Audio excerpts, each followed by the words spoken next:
আজকে অর্থাৎ 31/1/2025 আজকে ভোর 2টা থেকে 4টা পর্যন্ত একটা গোপন সংবাদের ভিত্তিতে আমরা কুলাশিকর রবিচরণ পাড়া জঙ্গলে ফরেস্ট ল্যান্ডের জায়গাতে আমরা 200 গাছ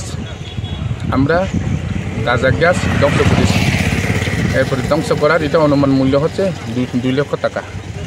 এই অভিযান আমরা সবসময় জারি থাকবো। আর এলাকার মানুষকে আমরা রিকোয়েস্ট করেছি এই অভিযানে আমাদেরকে সহযোগিতা করার জন্য, আরও যাতে ভবিষ্যতে আমরা এই অভিযানে যাতে সফলতা যাতে আমরা অর্জন করতে পারি।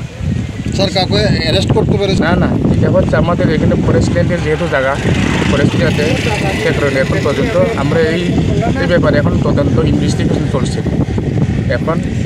এখন আন্ডার ইনভেস্টিগেশন। কে ছিলেন আজকে অভিযানে?